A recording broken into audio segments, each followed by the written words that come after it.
Mirasee.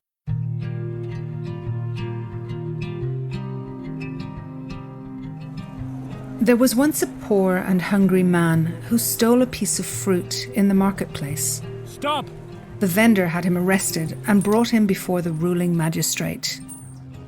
The thief said in his own defense, "If you will pardon me, I will give you a wonderful gift." The magistrate replied gruffly, "What could you have that would seal this bargain?" The thief took a small seed from his pocket. "When this is planted, it will bear fruit overnight. It will bear fruit of gold." So the magistrate insisted that he plant the seed. "I cannot," said the poor man. "It can only be planted by someone who has never stolen, cheated, or lied. Sir, you have the honor of planting the seed." Hi, I'm Lisa Bloom, the Story Coach, and you're listening to Once Upon a Business. In each episode, we explore a story, a fairy tale, folk tale, or traditional story, so that we can discover the amazing lessons relevant for business and for entrepreneurs. The chief magistrate stammered and muttered, "I do not plant crops. Give the seed to my chief prelate." The prelate refused, saying, "I do not have a green thumb. Give the seed to the commissioner of oaths." One by one, all the officials in the court refused to plant the seed. Everyone stood in silence. Finally, the thief said, "Am I to be punished for stalking one piece of fruit when I was hungry, when not one of you is able to plant this seed? Is that justice?" The magistrate set him free.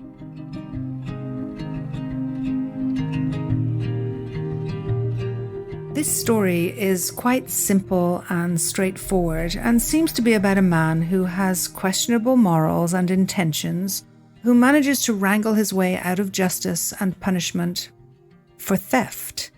Clever thief, a character we're all familiar with in stories.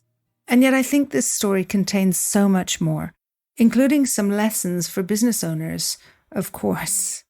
I love how tricky the character of the thief is, and so relatable. We all want to justify our indiscretions, to normalize the things that we do when we cut corners or are not entirely honest to ourselves or others. It reminds me of Dan Ariely, the professor of psychology and behavioral economics at Duke University. He wrote a book called The Honest Truth About Dishonesty, How We Lie to Ourselves and Everyone. So yes, there's a whole body of research and work about how part of the human condition is to lie, to conceal the truth and to try to get away with it, exactly as the protagonist of our story tries to do. I'm not sure what the lesson is for business or for entrepreneurship. I certainly don't go around expecting people to lie to me. In fact, the opposite is true. In the home that I grew up in, lying was the worst thing, that commanded the most serious punishment. So it was deeply ingrained in me to always tell the truth. In fact, I believe that having integrity in business is not only desirable and the right thing to do, it's also quite a differentiator. Whether your business is online or in person, when you have integrity, when your client can believe your word, that has enormous value.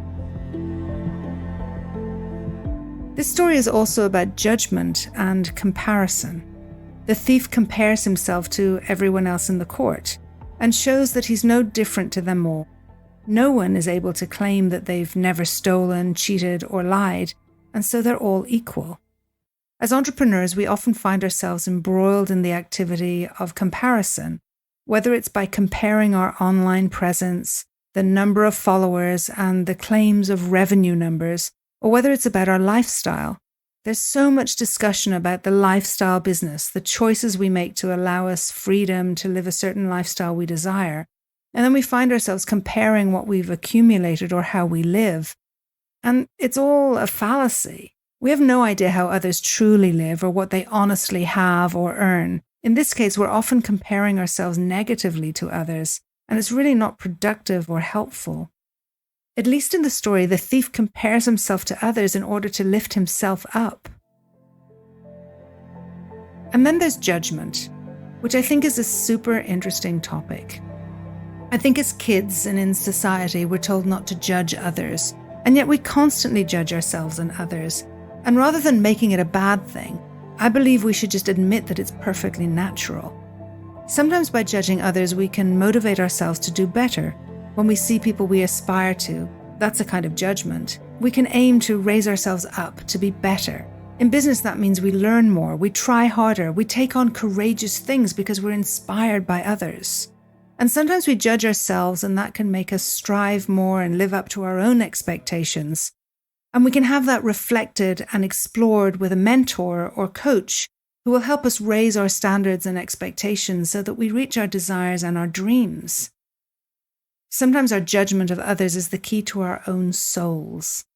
Whenever I have a strong judgment or reaction to someone, especially if it stays with me for a long time, I know there's an insight, there's a lesson waiting to be revealed.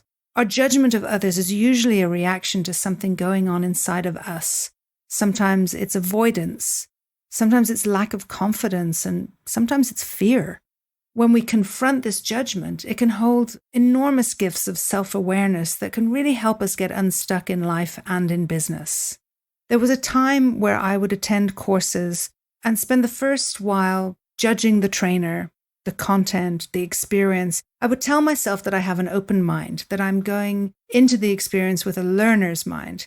But who was I kidding? I was full of judgment and justification. I would be telling myself that they weren't that good, that the material was flawed, that the user experience left much to be desired. Really, I was nervous that my own work was all that. I was scared to admit that I needed to learn more and really immerse myself into the learning experience if I were to grow in my ability to create learning experiences. It's quite humbling to really explore your own judgment without condemning it outright, but seeing it as an opportunity to learn and grow. A final thought about this story. The thief convinces them to let him go. And I guess he's right. No one is completely honest. No one can say that they've never lied or cheated. But this kind of bothers me because he did steal. He is a thief. My father used to say, 2 wrongs don't make a right. And though he died many years before my kids were born, I quote him so much that they know that this is what Grandpa used to say. 2 wrongs don't make a right. Just because other people do bad things doesn't mean you should too. So this thief got off, but he's still a thief. I guess that's the stickler in me, the one who doesn't lie.